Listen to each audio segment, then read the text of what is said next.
والصلاة والسلام على سيد الأنبياء والمرسلين. قال الله تعالى وتبارك في القرآن المجيد والفرقان الحميد: لقد كان لكم في رسول الله أسوة حسنة. صدق الله العظيم. اللهم صل على سيدنا ومولانا محمد وبارك وسلم. حمد و صلاۃ کے بعد عزتوں کی مسند پر جلوہ فراز، عالی مرتبت، ذی وقار، محترم محتشم علماء کرام اور واجب الاحترام ذوی الاحتشام برادران اسلام، السلام علیکم ورحمۃ اللہ وبرکاتہ۔ توفیق باری تعالیٰ مجھے اور آپ کو حضور علیہ السلام کے ذکر جمیل کی سعادت مندیاں نصیب ہو رہی ہیں۔ دعا ہے اللہ تعالیٰ میری اور آپ کی حاضری کا ایک ایک لمحہ قبول فرمائے اور قابل عمل باتوں پر توفیق عمل نصیب فرمائے۔ ان آواز تو ڈبل ہو رہی، ایک ساتھ کی آواز بس اضافہ۔ یقیناً حضور علیہ السلام کا ذکر اہل ایمان کے لیے باعث تسکین ہے۔ جب کسی کے لبوں سے وہ اپنے آقا و مولا کا نام نامی اسم گرامی سنتے ہیں تو ان کے دلوں میں ایمان کی حرارت بڑھتی چلی جاتی ہے۔ اور ایسا ہو بھی کیوں نہ کہ میرے حضور کا ذکر ہے بھی تو اتنا ہی میٹھا۔ میرے استاذ مکرم فرمایا کرتے ہیں کہ بیٹا ساری دنیا کے شہد اکٹھے کر کے تم نچوڑ دو، اتنا رس پیدا نہیں ہوگا جتنا ایک بار محمد کہنے سے پیدا ہوگا۔ یہ نام کوئی کام بگڑنے نہیں دیتا، یہ نام کوئی کام بگڑنے نہیں دیتا، بگڑے بھی بنا دیتا ہے نام محمد صلی اللہ علیہ وآلہ وسلم۔ بیٹا اس کی نا بھی گونج جا رہی ہے، ایک ساتھ کی آواز بس کر دو، یہ دمک سی رکھاتی ہے۔ جزاک اللہ۔ تو یہ میری اور آپ کی خوش قسمتی ہے کہ اللہ نے مجھے اور آپ کو اپنے محبوب کے ذکر کی توفیق مرحمت فرمائی۔ میں مختصر وقت میں حضور علیہ السلام کی سیرت طیبہ کے کچھ روشن پہلو آپ کے سامنے رکھنا چاہوں گا، اس دعا کے ساتھ کہ اللہ تعالیٰ مجھے اور آپ کو قابل عمل باتوں پر توفیق عمل نصیب فرمائے۔ یقین اللہ کے رسول صلی اللہ علیہ وآلہ وسلم کی جس وقت ولادت ہوئی تو 7 دن تک اپنی والدہ حضرت آمینہ سلام اللہ علیہ کا دودھ پیا۔ 8ویں دن یہ اعزاز دشمن اسلام ابو لہب کی کنیز سویبہ کو حاصل ہوا۔ اس نے حضور علیہ السلام کو دودھ بھی پلایا اور دیکھ بھال بھی کی۔ یہ چند دن کا دودھ تھا، یہ چند دن کی ہی دیکھ بھال تھی، لیکن میرے آقا نے صحابہ کے اس احسان کو بھی پوری زندگی یاد رکھا۔ مکے میں تھے تو میری ماں کہہ کے پکارا کر کے مدنی دور آیا تو یہاں مدینے سے ان کے لیے کپڑے بھی بھجوایا کرتے اور رقم کا بھی بندوبست کیا کرتے۔ یہ ہے شریعت، یہ ہے سیرت جو میرے حضور لے کر آئے۔ میرے حضور تشریف فرما تھے، دور سے ایک بوڑھی خاتون کو اپنی طرف آتے دیکھا۔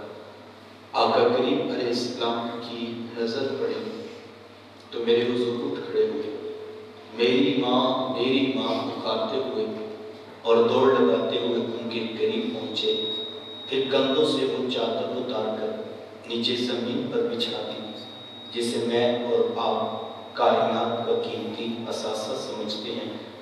اپنی والدہ کو اس چادر کے اوپر بٹھایا، کان لگا کر گھنٹوں ان کی باتیں سنی، اور جب وہ بوڑھی خاتون خود اٹھ کر واپس آنے لگی تو کسی نے راوی سے پوچھ لیا یہ آنے والی خوش قسمت خاتون کون تھی کہ محبوب علیہ السلام نے اپنے کندھوں کی چادر ان کے قدموں کے نیچے بچھا دی؟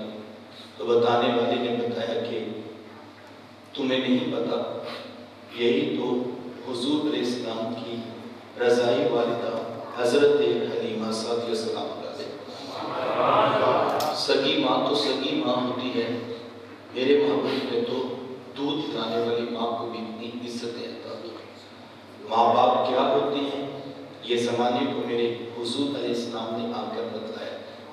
آقا کریم علیہ السلام ایک دن صحابہ کو فجر کی نماز پڑھانے آئے۔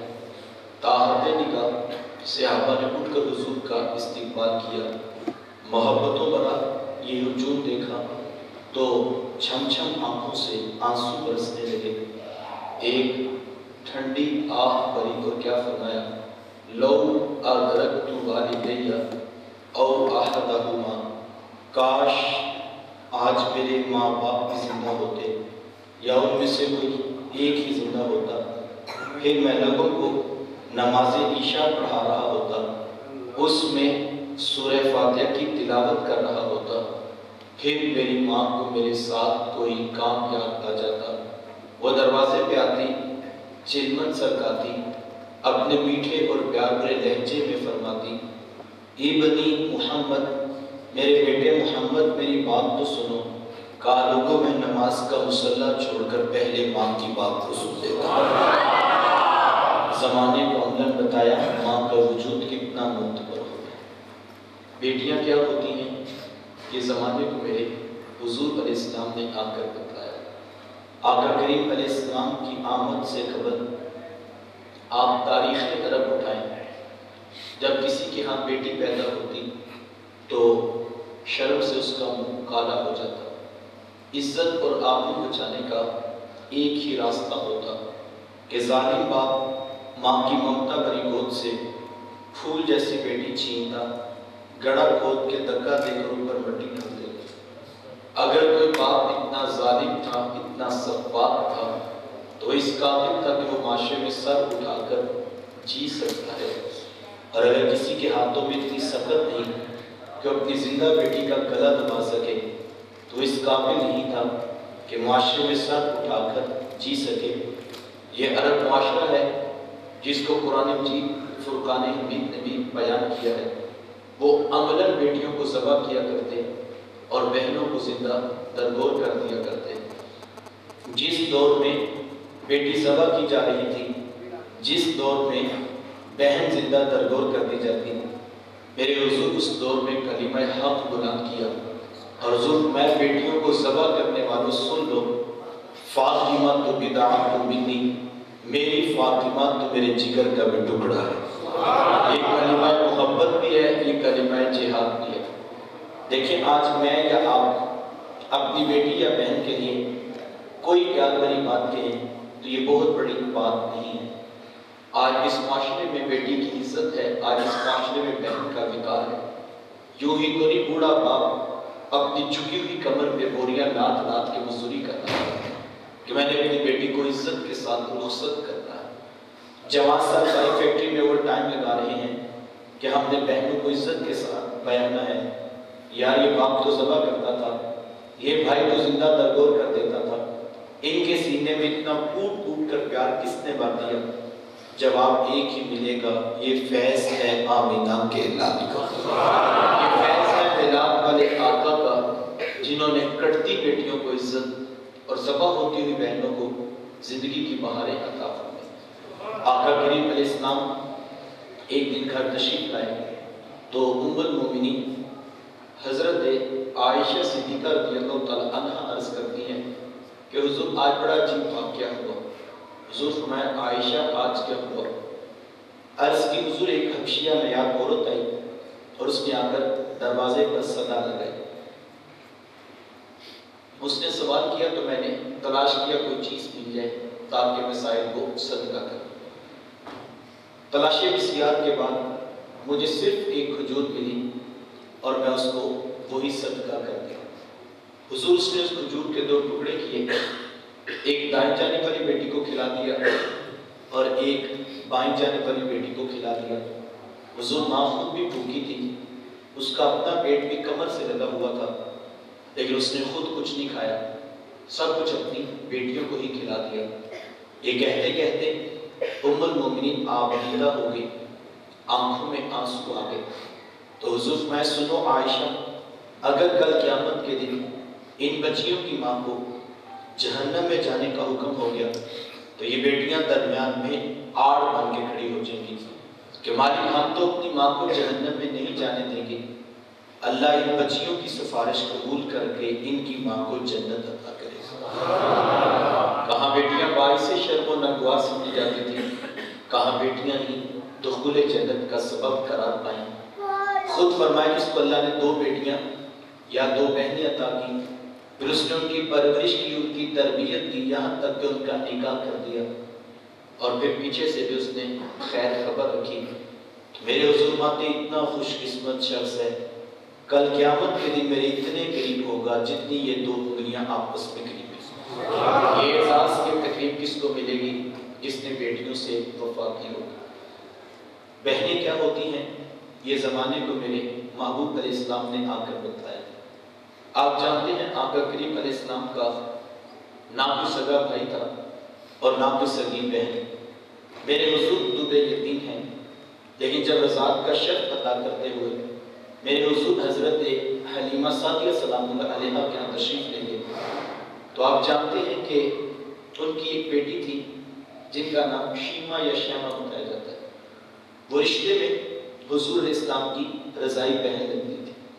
قبیلہ بنو سعد کے رواج کے مطابق شام کو جب مائیں کھانا پکانے لگتی تو بہنیں اپنے بھائی گود میں اٹھاتی اور بھائی کھلے میدان میں لے جاتی. اب ہر بہن کی گود میں اس کا بھائی ہوتا اور وہ اپنے بھائی کے حسن کے قصیدے پڑھ رہی ہوتی. اگر کسی کے بھائی کا رنگ کالا ہوتا تو وہ کہتی رنگ کالا ہے تو کیا ہوا، میرے بھائی کے نقوش دیکھو کتنے خوبصورت ہیں، اس کی اٹھی ہوئی ناک، اس کی جیل جیسی خوبصورت آنکھیں تو دیکھو کتنی پیاری لگتی ہیں. تو وہ نقوش کو معیار حسن قرار دیتی. اور اگر کسی کے بھائی کا رنگ گورا چٹا ہوتا تو وہ کہتی جناب رنگ نہیں تو کچھ نہیں، حسن تو ہوتے ہی سر رنگت میں ہے، میرے بھائی کا رنگ دیکھو کتنا گورا چٹا ہے. تو یہ بحث مباحثہ چل رہا ہوتا اور کوئی بہن بھی ہاتھ ماننے کو تیار نہ ہوتی. اتنے میں ایک سم سے حضرت شیما اپنا ویر محمد اٹھا کے لے آتی. ذرا میرے ویر کا مقابلہ بھی تو کرو نا. تو وہ کہتی نہیں نہیں شیما تیرے ویر کا مقابلہ تو نہیں نا، تیرا تو ساروں کا ہی سردار لگتا ہے. وہ تو میں آتا حضرت شیما کا سر فخر سے بلند ہو جاتا اور وہ حضور علیہ السلام کو سینے سے چمٹا دیتی اور دعا دیتی ربنا آپ وکیلانا محمد، انشاءاللہ میرے ویر محمد کو نظر نہ لگے. آج میں دیکھ رہی ہوں بچوں کا سردار ہے، کل اپنی آنکھوں سے دیکھوں جوانوں کا بھی سردار بنے. زندگی کے لیل و نہار گزرتے گئے، حضرت شیما کی شادی ہو گئی. مدنی دور کی کہانی ہے. اتفاق یہ ہوا کہ جس قبیلے میں حضرت شیما کی شادی ہوئی تھی حضور علیہ السلام کے صحابہ کی لڑائی اور جنگ اسی قبیلے کے ساتھ ہوئی. ان کے کچھ بندے قتل کر دیے اور کچھ کو قیدی بنا کر صحابہ اپنے ساتھ لے. عرب کے رواج کے مطابق قیدیوں کو چھڑانے کے لیے قوم کے سردار فدیہ اور فنڈ اکٹھا کرنے نکلے. ہر دروازے پہ دستک دیتے اور فنڈ مانگتے. چلتے چلتے حضرت شیما کے دروازے پر بھی پہنچ گئے. دستک دی تو پوچھا کون؟ کہا قبیلے کے سردار ہیں، فنڈ اکٹھا کر رہے ہیں، تو بھی اپنا حصہ ڈال. پوچھا یہ فنڈ کس لیے اکٹھا ہو رہا ہے، یہ رقم کی جمع کی جائے؟ تو کہا کہ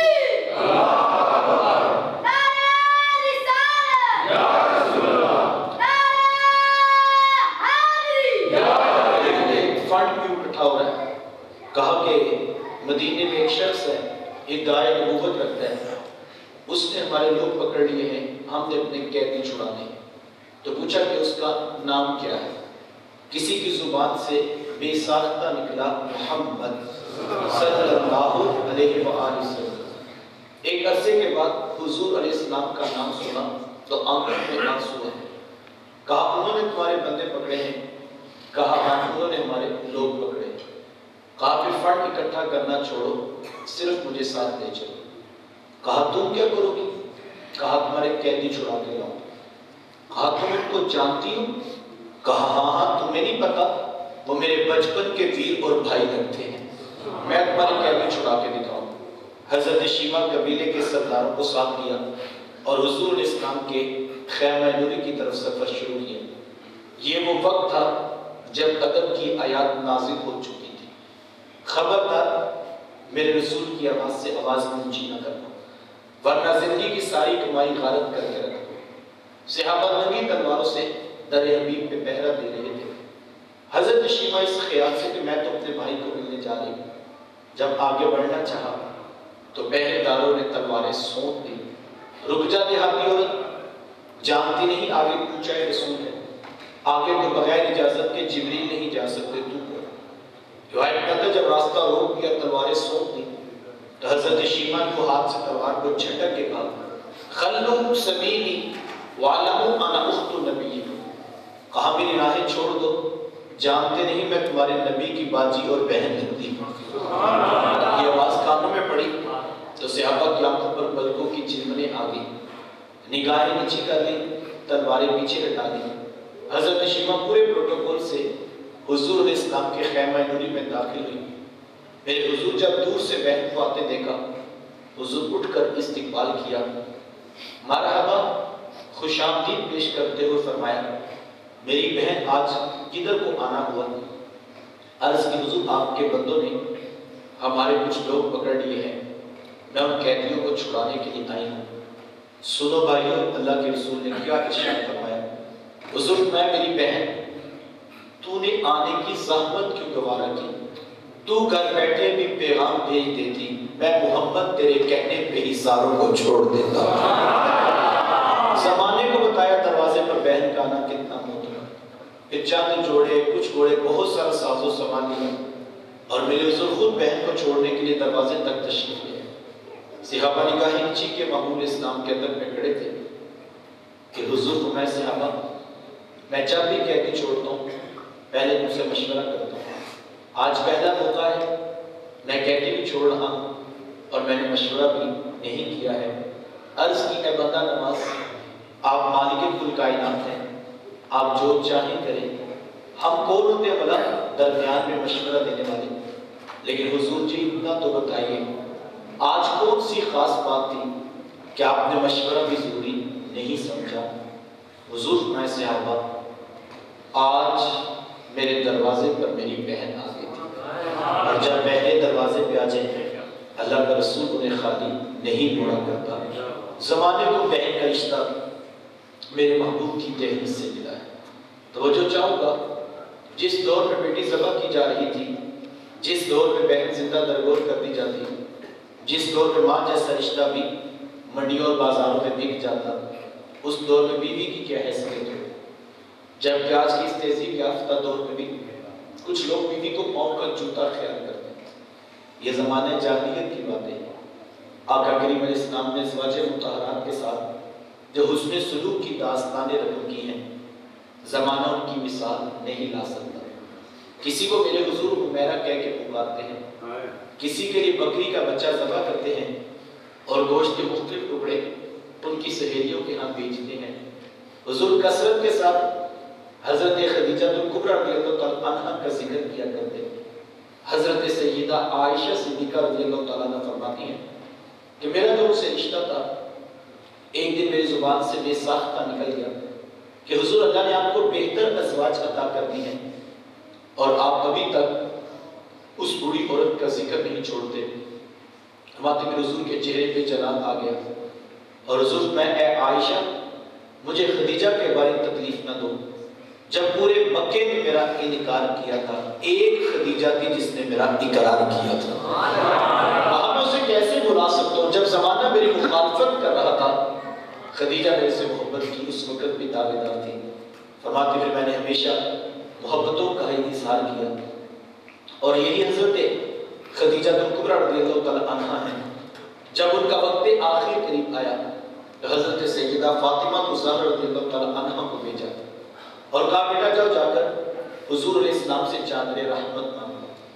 سیدہ حاضر خدمت ہوئی اور آ کر عرض کی کہ میری والدہ چادر مانگ رہی ہے۔ آقا کریم علیہ السلام نے چادر بھی اتار کر پیش کر دی اور ساتھ فرمایا بیٹا اپنی والدہ سے پوچھو یہ چادر کیا کرنی ہے۔ یہ کہتے کہتے میرے حضور بھی ساتھ تشریف لے آئے اور حضور میں خدیجہ تو نے چادر کیا کرنی ہے؟ عرض کی حضور مجھے جو بخار ہے لگتا یوں ہے کہ جان لیوا ثابت ہوگا، میری آرزو یہ ہے کہ مجھے کفن ملے تو آپ کی چادر رحمت ملے۔ یہ حضور اسلام کی سیرت کا کتنا بڑا حوالہ ہے کہ بیوی آرزو کر رہی ہے اگر مجھے شور کی چادر میں کفن مل جائے تو یہ رب کے حضور میری بخشش کی ضمانت ہوگی۔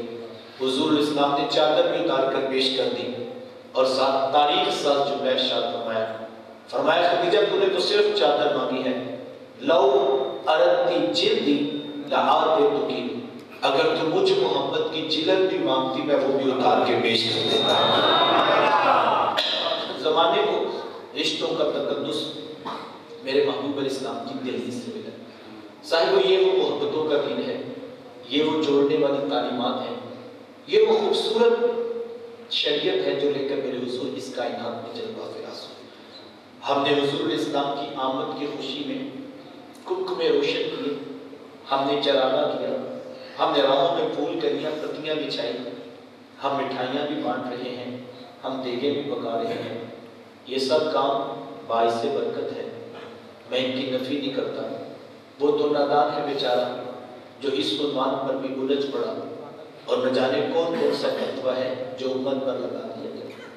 میں تو صرف ایک بات کہتا ہوں یار، مجھے یہ بتاؤ اگر حضور اسلام کی آمد کی خوشی بھی نہیں منانی تو یار کائنات میں پھر خوشی بچتی کون سی ہے؟ خوشی ہوتی کیا ہے؟ خوشی کا تصور کیا ہے؟ انسان کے ساتھ خوشی کا تعلق کیا ہے؟ ذرا ایک لمحے کے لیے ان کی ذات کو درمیان سے نکال دے، پیچھے انسان بچتا ہے۔ ذرا غور تو کریں، جب تک وہ دنیا پہ نہیں آئے تھے انسان کی حالت کیا تھی؟ کبھی چاند، کبھی سورج، کبھی ستاروں کی پرستش کرتا تھا، کبھی حجر، کبھی شجر، کبھی پتھروں کو اپنا معبود سمجھتا ہے۔ اتنی رسوائی ہے اس انسان کی تاریخ میں کہ اپنے ہاتھوں سے مٹی کا بت بناتا، اس کے آگے اپنے ماتھے کو رکھتا۔ اس انسان نے کسی دور پہ سانپ، بچھو اور کیچوے کو اپنا معبود سمجھا۔ یہ انسان تو تھا دیکھنے میں، لیکن پیدا ہوتے بیٹی کو ماں کی گود سے چھین کے گڑھا کھود کے دفن کر دیا کرتا تھا۔ یار جانور بھی اپنے بچوں سے پیار کرتے ہیں، یہ انسان ہونے کے باوجود اپنی سکی بیٹی کو ذبح کر دیتے ہیں۔ ذرا غور کریں، کیا کوئی انسان کے پاس انسانیت کا تصور تھا؟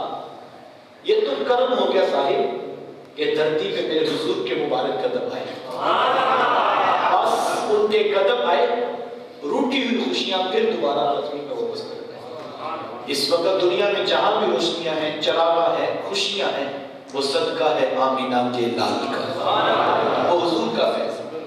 اور میں ایک اور بات میں کہا کرتا ہوں کہ یہ ہم تو کاغذ کی جھنڈیاں لگا کر ان کی آمد کا استقبال کر رہے ہیں۔ حقیقت میں اگر آپ مجھ سے پوچھیں تو یہ کوئی استقبال نہیں، یہ صرف اپنی محبتوں کا ایک اظہار ہے۔ ذرا غور تو کریں، کاغذ کی جھنڈیاں بھی بھلا کوئی ان کا استقبال کرے؟ ذرا غور تو کریں، تشریف آوری کن کی ہے؟ جلوہ فراز کون ہو رہے ہیں؟ جناب آ ہو رہے ہیں، آمد ان کی ہے کہ جن کے پیچھے ایک نہیں، دو نہیں، تین نہیں، 1.25 لاکھ کے قریب نبی ہاتھ باندھ کے کھڑے ہو جاتے ہیں۔ ذرا غور تو کریں، آپ کون رہے ہیں؟ تشریف آوری کن کی ہے؟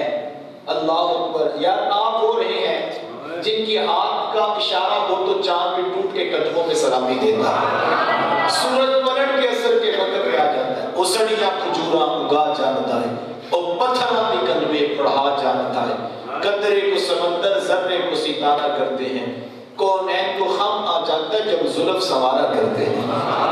تشریف لا رہے ہیں کہ جو سیر کرنے کے لیے نکلے تو کم از کم رب کا عرش دیکھ کے پلٹا کرتے ہیں۔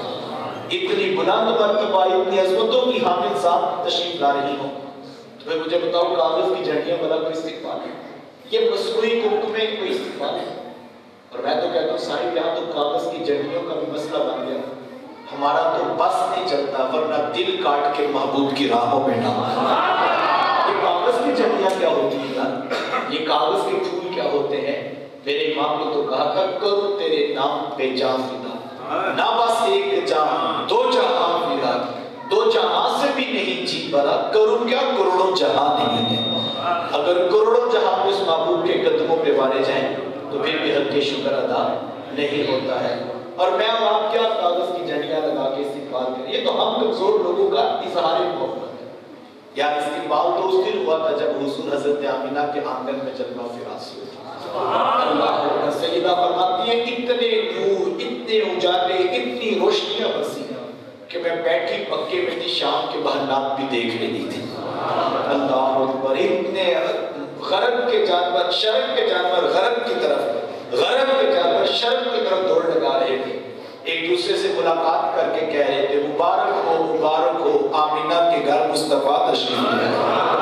استقبال تو اس دن ہو رہا تھا جب آواز آتی بخن بخن قبض محمد، مبارک ہو پوری دھرتی میں محمد عربی کا قبضہ ہو گیا. یار استقبال تو اس دن ہو رہا تھا جب انسان تو انسان، جانور تو جانور جو ہے وہ مٹی کے بنے ہوئے بت بھی بت قدوں پہ اوندے بھی گر رہے تھے اور شکر کا کلمہ پڑھ رہے تھے. مالک تیرا شکر ہے ہماری جان چھوٹ گئی، اب تیرے بندوں کی پیشانی تیری دہلیز پہ جھکے. تو استقبال کو اس دن ہوا تھا. تو یہ محبتوں کے رنگ ہیں، ان کی نفی نہیں. لیکن میں ایک بات کہنا چاہوں گا، یہ گمگمے، یہ روشنیاں، یہ چراغاں، یہ پھول، یہ کلیاں، یہ مٹھائیاں، یہ دیکھیں، یہ سب باعث برکت ہے بیٹا. لیکن یاد رکھنا یہ سب کچھ آغاز سفر ہے، یہ منزل نہیں ہے. منزل میرے حضور کی ذات ہے، منزل میرے محبوب کا پیغام ہے، منزل ان کا اسوہ نور ہے. بڑا نادان ہوگا نا وہ بیچارہ جو آغاز میں جھنڈیوں بھی الجھ پڑا، اس کو پتہ ہی نہ لگا یہ تو صرف آغاز کی چند جھنڈیاں ہیں. منزل ذات رسول ہے، منزل اسوہ رسول ہے، منزل پیغام رسول ہے. وہ تو نادان ہوگا جو جھنڈیوں پہ الجھ پڑا. اب میرا دوسرا سوال ہے، وہ بھی تو اتنا عقل مند نہیں ہوگا جو ساری رات جھنڈیاں ٹانگتا رہا اور جب فجر کے وقت محبوب کی آنکھوں کی ٹھنڈک کا سامان کرنے کی باری ہے اس کی آنکھ نہ کھلی. تو وہ بھی تو کوئی عقل مند نہیں جس کو نماز کا سجدہ ہی میسر نہ ہے. اس کے گھر میں کمکمے تھے، روشنیاں تھی، چراغاں تھا، جھنڈیاں لگی تھی، جھنڈے نصب تھے، محبوب کا نام جلی حروف میں اس کے گھر کی منظر پہ لکھا تھا. لیکن وہ کبھی مسجد میں دکھائی نہیں دیا، اس کے گھر میں کبھی مصلی صبح نہیں بچھا. تو اس گھر کی تو جھنڈیاں بھی پوچھ رہی ہوں گی کہ صاحب تو کیسا عاشق رسول ہے، محبوب کی آنکھوں کو ٹھنڈی کبھی نہیں پہنچائی. حضور نے فرمایا تھا میری آنکھوں کی ٹھنڈک ہے نماز. جس کام سے حضور کو، عاشق کو تو پھر چاہ چڑھ جانا چاہیے نا. محبوب کو جو کام اچھا لگے اور محبوب اس سے خوش ہو، محبوب اس سے راضی ہو، اور عاشق کی آنکھ نہ کھلے یہ کیسے ہو سکتا ہے؟ عشق کو مہمیز لگائیے، ذات انسانی کے ماف صلی اللہ علیہ وسلم کے ہر حکم کو ترجیح دیجیے. آقا کریم اسلام نے آخری وصیت امت کے نام جو کی تھی وہ یہ تھی، لوگو نماز، لوگو نماز، لوگو نماز، نماز نہ چھوڑنا، نماز نہ چھوڑنا، نماز نہ چھوڑنا. میرا وقت سمٹ گیا، میں آخری بات پہ بھرپور توجہ چاہوں گا. 23 سال میں پورا دین امت تک پہنچایا، 13 سال مکے کے اور 10 سال مدینہ کے. مختلف ادوار میں مختلف مقامات پر حضور کے پاس جو رب کا پیغام آیا میرے حضور نے امت تک پہنچا دیا. آخری لمحے پورا دین میرے حضور کے سامنے تھا. آقا کریم اسلام نے پورے دین میں جہاں پہ زکوٰۃ، حج، جہاد، اخلاق، کینہ، حسد، بغض، آداب معاشرت، عدل و انصاف، مساوات، ساری تعلیمات میرے حضور کے سامنے تھی. 23 سالوں میں جو دین اللہ کی طرف سے بھیجا گیا اس دین میں سے آخری چیز جو امت کو ایک بار پھر یاد کروائی وہ کیا تھی؟ لوگو نماز، لوگو نماز، لوگو نماز. میں اور آپ غور کریں اس کے اوپر، کیا ہم نے آخری وصیت کو، آخری نصیحت کو زندگی میں جگہ دی ہے؟ اگر تو میں نے اور آپ نے جگہ دی ہے تو پھر ہمارے گھر کے منڈیر پہ چراغاں اور ہمارے آنگن میں مہکتے ہوئے پھول اور لہراتی ہوئی جھنڈیاں یہ مبارکباد دے رہی ہیں کہ مبارک ہو، مزہ آ کر تیرے گھر حضور کا میلاد دیکھنے کا. اگر تیرے گھر میں جھنڈیاں لگی ہوئی تھی، تیرے گھر کے منڈیر پر محبوب کی محبت کے چراغ بھی چل رہے تھے، تو لطف اس بات کا تھا تیرے چھوٹے چھوٹے بچے بھی سجدوں میں گرے ہوئے تھے.